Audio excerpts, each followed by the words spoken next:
I believe I could find more happiness with your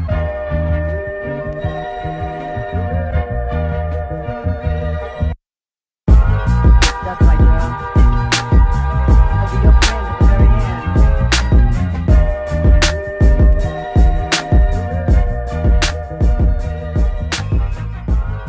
That's my girl. I can tell you the exact moment the lie fell apart for me. My source said, the two guys you've been reporting that police are questioning for a hate crime are black. A developing story, there may be a break in the case in the attack on TV actor Jussie Smollett. Police say they're speaking to the two people of interest, two brothers from Nigeria. And we were the first to report that the two people being questioned for a hate crime against a black man, Jussie Smollett, were black. WGN has confirmed the two were picked up at O'Hare. Smollett reported that he was attacked by two men who yelled slurs and put a rope around his neck. Police say that the men are the same people seen in surveillance pictures released last month. Surprised they didn't just bring these guys out the front door.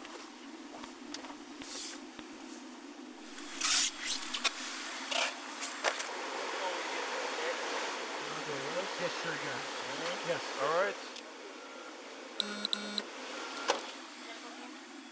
I met the brothers through their mother. So 6 months before the incident happened, I remember calling an Uber because I didn't want to take my car out of the parking lot, you know, downtown Chicago. And so she gave me a ride to the juvenile court. And I remember we were just talking, and we got along so great. She started talking to me about her 5 children. We got a cuff you before you. And I said, well, if you ever need any more legal advice, you know, you can call me. And if your children ever need any legal advice, you have them call me.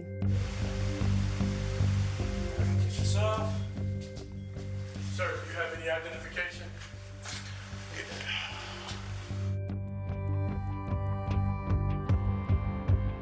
When I walked into the jail cell, I saw Ola first. And Ola was very, very, very serious. Sit down. Take your shoelaces out for me. And your hood right here, the string, you gotta take that out. So what's going on here? It might be an I'll talk to you in a minute, bro. I don't know what you're here for. Ola getting arrested was like, this is an inconvenience. Like, what did I do? What is going on here? And Bola getting arrested at the airport was like, oh crap. Like, this has to do with Jussie. And so he was more like... This investigation played out over a pretty routine course of time. It can take days, if not weeks, to track down all of the footage, the movements of suspects, etc. So we started at the point where he was attacked. And then we started working backwards to see if we could find out how these guys even got down in that area.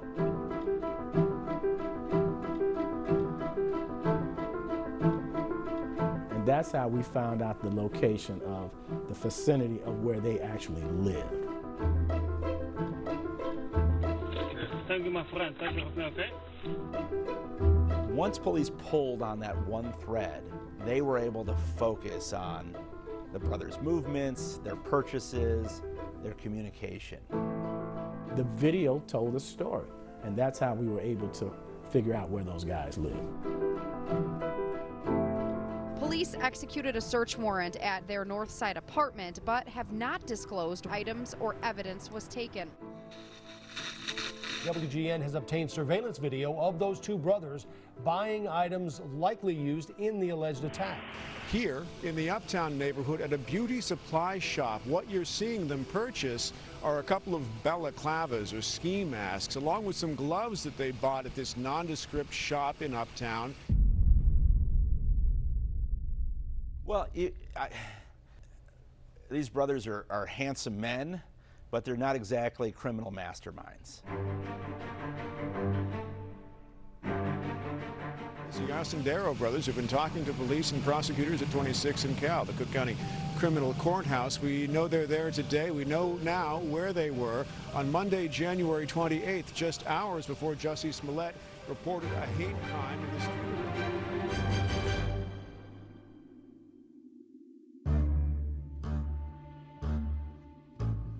Right, when you go to the Crafty Beaver to purchase the goods, there's probably going to be a way to track you down.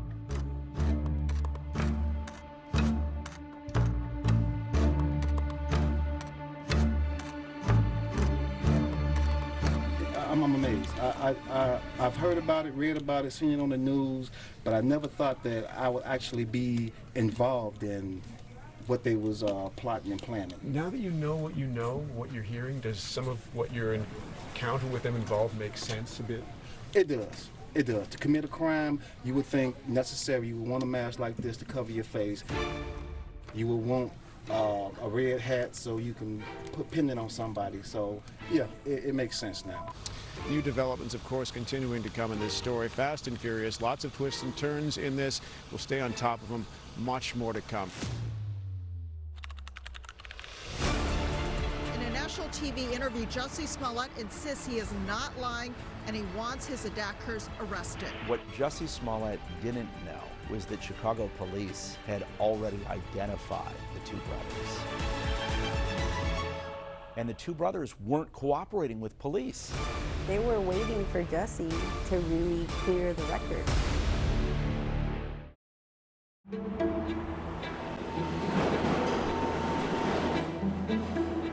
I remember as a very young, early 20-something reporter in Chicago, we were at a murder scene. I was talking to an old school Chicago copper, and in my naive way, I said, well, but I don't understand why he did this and this and this. And the guy looks at me and says, kid, your mistake is you're trying to assign a rational motive to what is inherently an irrational act. That is so many of the stories we cover, right? We can look back and say, shouldn't Jussie Smollett have known that police were going to take this seriously and investigate the hell out of it? But you know what? We're trying to assign a rational motive to what was an irrational act. Empire star Jussie Smollett is in good condition at Northwestern Hospital after being the victim of a reported racially charged assault and battery. I just think he's thought of. What's really weird, ma'am, just because I'm scared, I don't know what it is, they put a noose around his neck. Pretty quickly, people were skeptical. And the one thing I know about victims of crimes like that, once they get free, anything that's out there, they're going to leave it because they're looking for the police. My source said, the two guys you've been reporting that police are questioning for a hate crime are black. When you go to the Crafty Beaver to purchase the goods, there's probably going to be a way to track you down. Why would Jussie Smollett pick two brothers who he had a relationship with to carry this out? But in the end, think about it. Who else are you going to ask to help you? Jussie Smollett took advantage of the pain and anger of racism to promote his career. Jussie Smollett in custody and under arrest. What was more newsworthy for me and what really rocked my world was when the charges were dropped.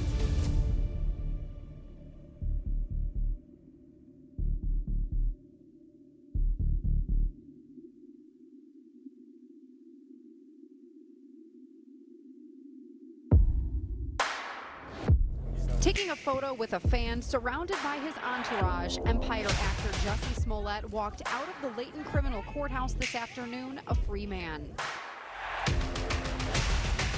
Hey everybody, I just made a couple notes.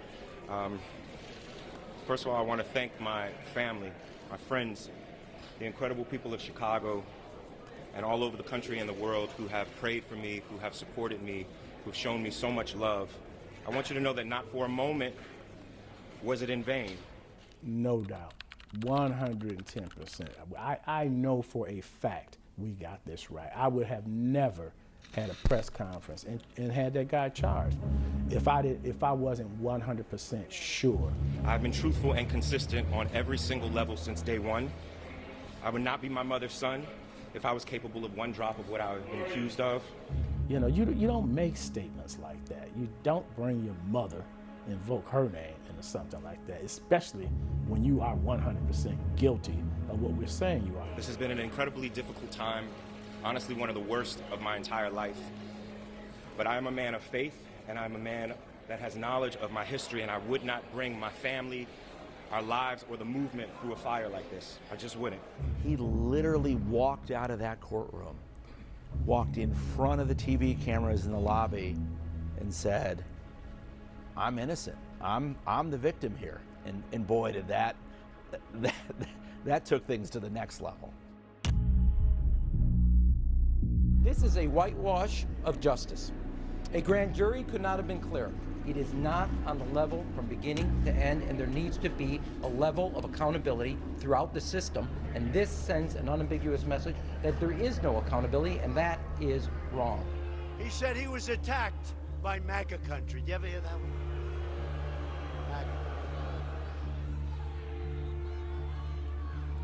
Maybe the only time I've ever agreed with the mayor of Chicago. Maybe. I stand by the facts of what we produced. If they want to dispute those facts, then the place to do that is in court, not secrecy. So anytime someone is in a criminal proceeding, the state attorney can always talk to the defense counsel and see if they can come up with their own plea deal. And so, and that's in every case. That's not special to Jussie.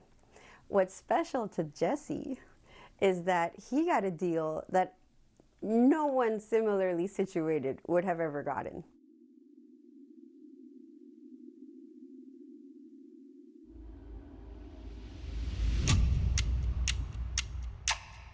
That deal that prosecutors rushed into a courtroom with no notice didn't include the one thing that's included in almost every plea deal, which is an allocution, an admission of guilt, where the defendant stands up there and says, yes, Your Honor, I did wrong.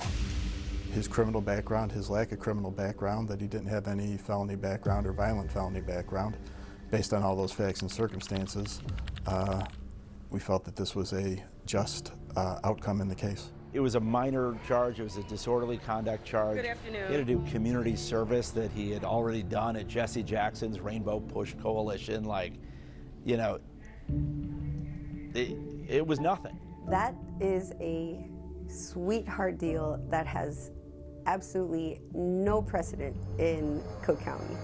And I think many are wondering, did something happen behind closed doors that led to what took place in court yesterday? We have put in requests to talk to Kim Foxx today about all of this, but she has so far not responded.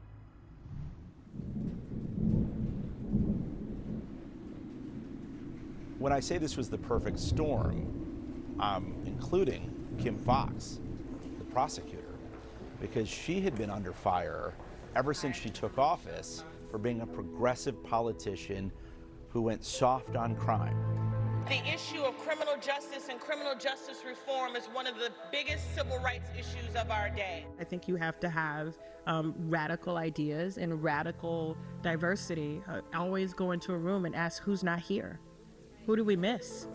And so when her office does this deal with Jussie Smollett, for a lot of people, it confirmed their previously held belief that, you know, here's a guy who lied about a hate crime, and she's going to essentially give him a pass. I want to emphasize, she would say that she had recused herself completely, and this was siloed off. We don't know why those prosecutors didn't make him, as part of this plea deal, stand in front of the judge and admit wrongdoing. We do know the hearing was rushed because they were hoping to avoid cameras and coverage. She called me. We had a police graduation that morning. Repeat after me. And she called me about 10 minutes before the graduation. Been appointed to the office of lieutenant. To tell me. City of Chicago. She was dropping charges. Now what really burned me about it was that they were already in court getting the stuff charged. So I really didn't understand. She told me that she thought there were some holes in the case. When I did the press conference, someone asked me what was his motive, and I had been informed that his motivation might have been more money. Who knows whether it was or not? So she said that was a problem. Anger, disgust. You know, you're trying to figure out why, because we had everything we needed. Those detectives put in a lot of work. They did. They put in a lot of work investigating that particular crime. You know, so it did cause some friction. It's a class 4 felony. It's disorderly conduct. So I didn't think that he would have gotten any jail time. But to get like it never happened. You know, was it a simple mistake, or was it an intentional mistake that Jussie Smollett and his attorneys saw the opportunity and jumped through? We still don't know that to this day, but it came back to bite him, because Jussie Smollett was able to walk out of that courtroom and once again claim that he was the victim. And that caused police and really the city to say, oh, no, you don't. And then you had the political dynamic. FOP! FOP! Bronx must go! Every honest person in Chicago, United States knew that this was a lie. They're mad that a black man is not in prison. That the integrity of the office is being judged by one case. I think that that's unfortunate. If you do something like that, there should be a consequence. I'll be up